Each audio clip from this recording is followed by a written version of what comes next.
Nos dimos cuenta que fuego extraño significa distorsionar las buenas nuevas de Cristo Jesús. Quemar fuego extraño, lo que hizo Nadab y Abiud, y que fueron consumidos, fue porque distorsionaron el plan de salvación. El plan de salvación muestra quién Dios es. Si distorsionas el plan de salvación, distorsionas el carácter de Dios. Distorsionas el carácter de Dios, la gente no va a poder llegar a conocer quién es Dios y cómo es Dios. Ahora, hay una parte en la Biblia en donde Jesús entra y voltea las mesas y tiene una acción indignante, un espíritu indignante, y la gente dice, ¿por qué hizo eso Jesús? Muchos dicen que fue por la irreverencia que había en la iglesia y por lo cual lo aplican hoy en día también así. Pero ¿será que está hablando de irreverencia el texto?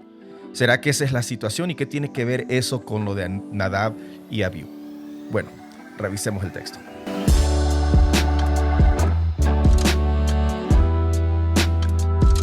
Bienvenidos, queridos amigos y amigas, hermanos y hermanas, a otro episodio de Revisando el Texto. Soy el pastor Mario Alvarado y les doy la bienvenida a este momento donde podemos abrir nuestras mentes y corazones a la voz del Espíritu Santo para que Él nos ilumine en lo que Él mismo ha inspirado en la palabra de Dios. Así que esta semana estamos viendo otro tema muy importante y que muchas veces tal vez lo hemos malinterpretado. Y lo quiero decir porque yo mismo he cometido ese error específicamente en este texto y pues así crecí escuchando incluso varios sermones que hacían alusión a este texto en cuanto a la reverencia y en cuanto a ciertos cultos que se tienen hoy en día. Y el texto que estoy hablando lo encontramos en Juan capítulo 2, versículos 13 al 17. Vamos a leerlo rapidito para que podamos ver cuál es el contexto. Estaba cerca la Pascua de los judíos y subió Jesús a Jerusalén. Y halló en el templo a los que vendían bueyes, ovejas y palomas y a los cambistas allí sentados. Y haciendo un azote de cuerdas, echó fuera del templo a todos y a las ovejas y los bueyes y esparció las monedas de los cambistas y volcó las mesas. Y dijo a los que vendían palomas, quitad de aquí esto y no hagáis de la casa de mi padre casa de mercado. Entonces se acordaron sus discípulos que está escrito, el celo de tu casa me consume. La pregunta llega a ser entonces, ¿por qué Jesús hace esto? ¿Por qué Jesús voltea las mesas? ¿Por qué saca a todos? ¿Por qué se molesta? ¿Será la respuesta porque había irreverencia en el templo del Señor? ¿Será que hoy en día podemos aplicar esto y decir, bueno, si se usa cierta música, Jesús también tendría esa actitud de estar molesto porque hay una irreverencia en muchas iglesias por ciertos cantos que tienen o usan ciertos instrumentos como la batería o el bajo y pensamos que eso es lo que le molesta a Jesús?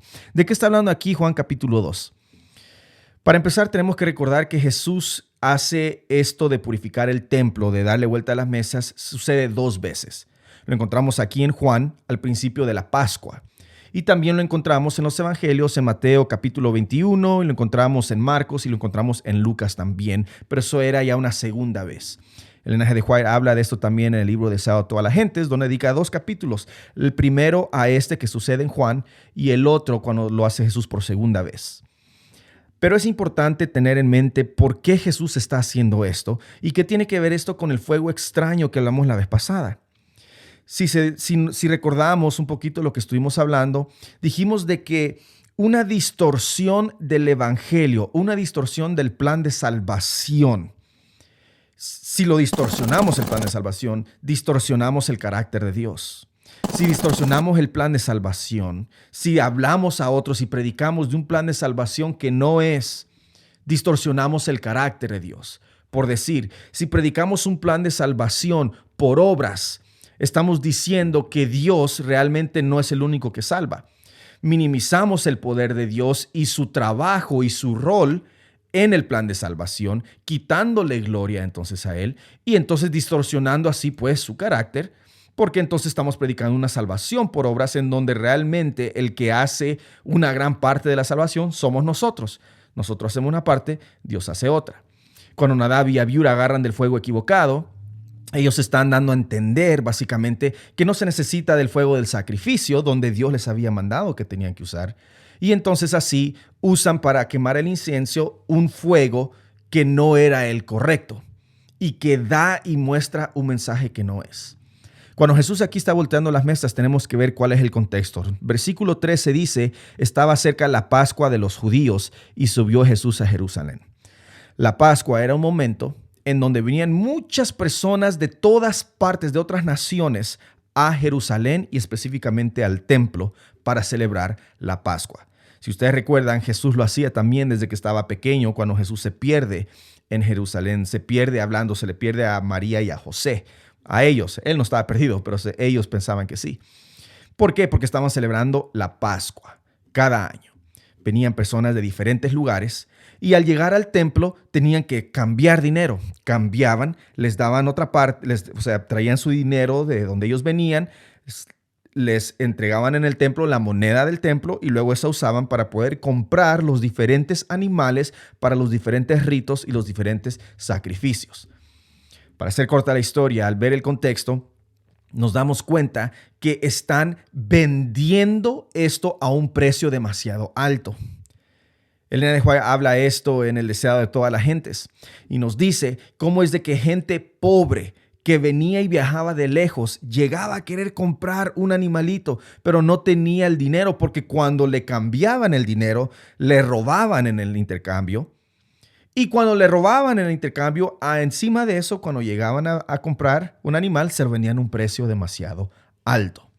El problema era que si no tenías para comprar un sacrificio y no tenías un sacrificio, y si no había sacrificio, no podría haber ningún rito que tú podías hacer en la Pascua. No la podrías celebrar como Dios quería que la celebraras. Y si no la celebrabas y no hacías el rito de sacrificio, no había ningún tipo de salvación o de perdón de pecados.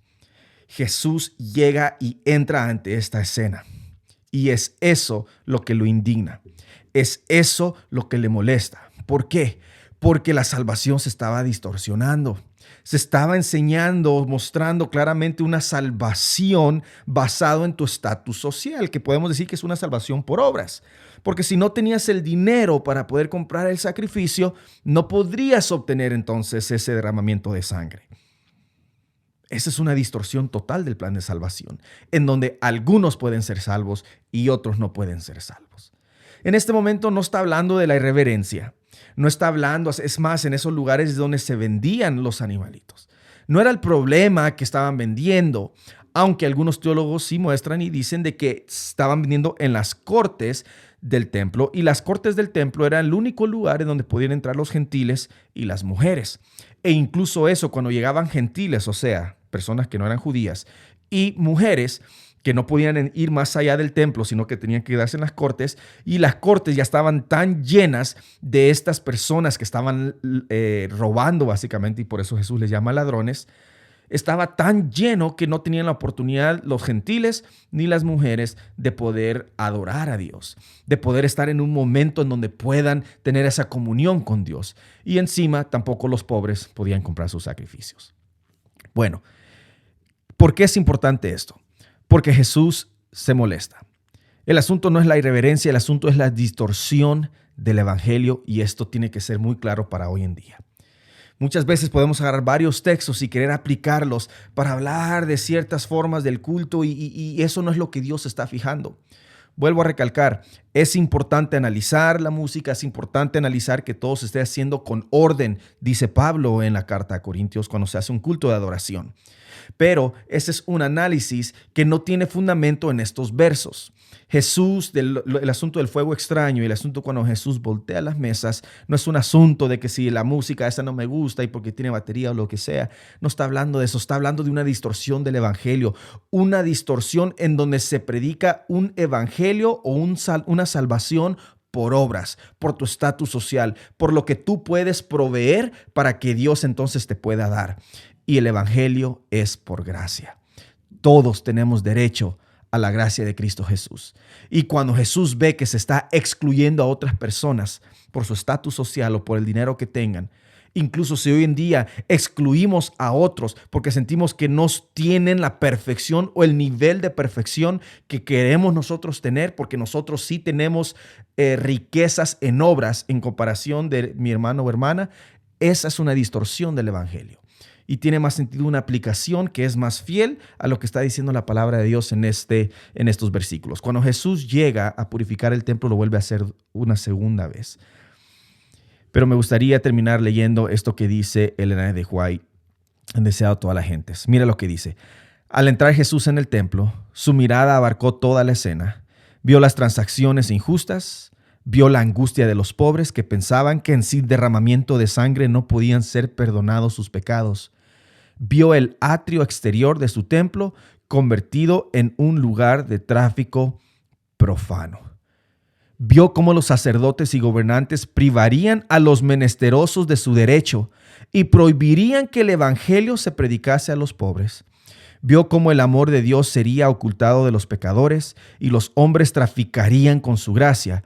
Y al contemplar la escena, la indignación, la autoridad y el poder se expresaron en su semblante. Yo creo que deberíamos aplicar a lo que dice la palabra de Dios, una aplicación más correcta en este contexto al revisar el texto, es que tengamos cuidado con distorsionar el evangelio. El evangelio no es algo que tú puedes proveer una parte y Dios provee otra. El evangelio no es una en donde tú vas a hacer o Dios te da el poder para que eventualmente tú seas perfecto y ya no necesites de él. Eso distorsiona su carácter.